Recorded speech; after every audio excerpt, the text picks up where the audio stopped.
Speedy, the catbuster. Molly was the unhappiest mouse in the world. Hiding in her nest box, eyes closed, paws over her ears, waiting in fear for that horrible voice. It had been wonderful when her owner, Ruby, had first started putting her cage out on the lawn for a couple of hours each afternoon. Molly enjoyed the fresh air and the warm sunshine and watching the birds flying backwards and forwards across the garden. Then he arrived. The first Molly knew something was wrong was when the garden went suddenly quiet and all the birds disappeared. He appeared on top of the fence, and as soon as he saw Molly, jumped down and ran across the grass faster than anything she had ever seen. "Well now, you look like a tasty morsel," he hissed. "I think I'll have you for my tea." He placed one paw, which was almost as big as Molly, on the bars of her cage and flicked out his vicious-looking claws. "All I have to do is figure out how to get in this cage." Just then the back door opened, and as quickly as he arrived, he was away over the fence before Ruby could see him. But the next day he was back, running his claws across the cage, looking for a way in, and all the time telling Molly how much he was going to enjoy eating her. Molly ran into her nest box. "It's no good you hiding in there. I'm still going to get you," he snarled. The next day Molly didn't even bother to leave her box, but stayed inside, cowering in fear of his arrival. But it wasn't his voice she heard. "Hello in there. Don't worry, it's safe to come out. He's not around at the moment." Molly tentatively stuck her head out of the box and saw another mouse just outside her cage. "Hi there," he said. "Come on over and say hello." "Who are you?" asked Molly. "My name is Speedy," he replied. "Aren't you afraid the monster will get you?" "No, I've got lots of friends keeping a lookout. They'll let me know when he's around. And he's not a monster, he's a cat." "He's a monster as far as I'm concerned. He says he wants to eat me." "Yes, that's what cats do to mice. They are our biggest enemy. Anyway, a little bird told me you were having trouble, so I'm here to help." "What little bird?" asked Molly. "That one there," replied Speedy, pointing to a robin in the holly bush. "And how can you help me?" "I'm a catbuster. It's my job to bust cats, and I think we can give this one a good busting. But it's going to need you to be very brave." "I'm not sure I like the sound of this," said Molly. "What do you want me to do?" "Let the cat into your cage," replied Speedy. "Are you joking me? He wants to eat me for his dinner." "There's one thing cats don't like, and if we can trap him in your cage and hit him with that thing, I promise you he won't bother you again." "And what is that thing?" "Water." "So you want to use me as bait, lure him into the cage and give him a good soaking?"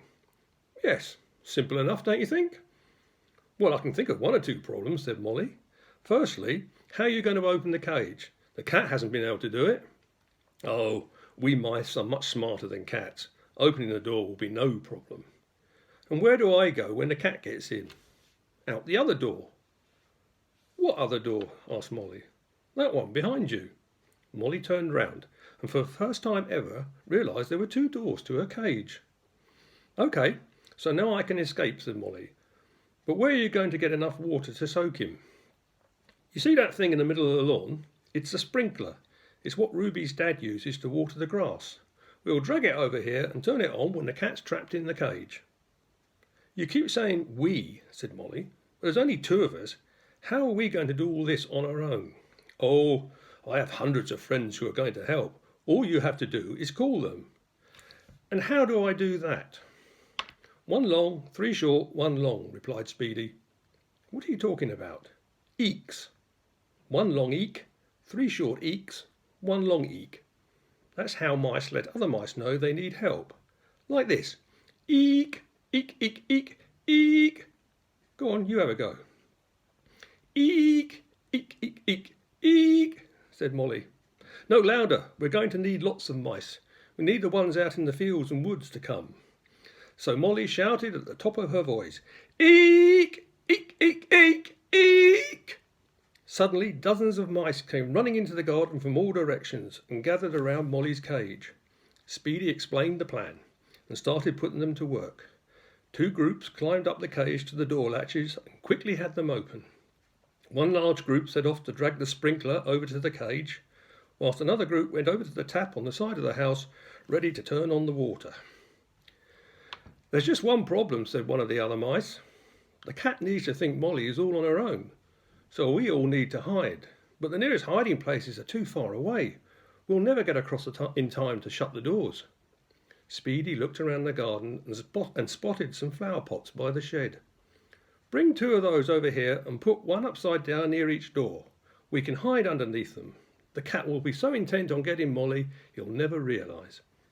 2 flower pots were quickly brought over and put in place. "Right, we're all set," said Speedy.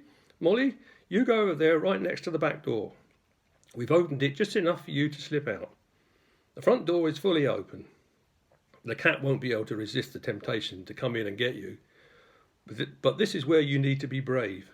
You mustn't leave the cage until the cat is completely inside and we can close the doors. Are you ready?" "Yes, I think so," said a very nervous Molly. "Eek! Eek! Eek!" came a call from over by the fence. "That's the warning call," said Speedy. "The cat's been sighted. He's on his way. Everybody hide." And suddenly Molly was all alone, nervously watching the top of the fence, waiting for the cat to appear. It all happened so quickly. The cat was on top of the fence. He saw the open cage door and was across the lawn in a flash. First his head came through the door. There was a wicked smile on his face, showing lots of sharp teeth. "Well now," he hissed, "looks like I'm going to have an early tea." His front legs were inside now, and Molly was trying very hard to stay where she was. "I must say, you do look like a very tasty mouse." Then the cat's back legs were in, and there was only his tail left outside. "The cage is not big enough," thought Molly. "He's going to be able to reach me without bringing his tail in, and they aren't going to be able to shut the door." But what Molly didn't know about cats was how they liked to tease and torment their prey before eating it. The tail came in, and the cat sat down, ready to have some fun before his meal. If Molly had thought the cat was fast, the mice were even faster. The front door of the cage slammed shut, and as the cat looked round in surprise, Molly slipped out the back door, which was then quickly closed. The cat, realising he'd been tricked, went crazy with rage, crashing against the bars, desperate to escape. Speedy walked up to the cage, careful to stay out of reach of any sharp claws. "Well now, cat, looks like the tables are turned. I understand you've been giving Molly a hard time, so I'm going to teach you a lesson. And from now on, I never want to see you in this garden again. And, so you know who has taught you this lesson, I am Speedy, the catbuster." The sprinkler burst into life and water came raining down on the cage. The cat was quickly soaked through, his wet fur clinging to his body like a second skin. It's astonishing how much smaller a cat looks when his fur is wet. The water was very cold, and soon the cat was crouched in a miserable heap, shivering uncontrollably. "OK, I think he's had enough," said Speedy. "Turn off the water and open the cage." The defeated cat crawled out and slowly made his way across the lawn. He no longer had the strength to jump up onto the fence, and the last they saw of him was disappearing through the garden gate. "Thank you, Speedy," said a very grateful Molly. "That was awesome, and thank you all to all you lot for coming to help me." "It was a pleasure to help a mouse in trouble," replied Speedy. "And don't forget, if you ever need help again, it's 1 long, 3 short, 1 long."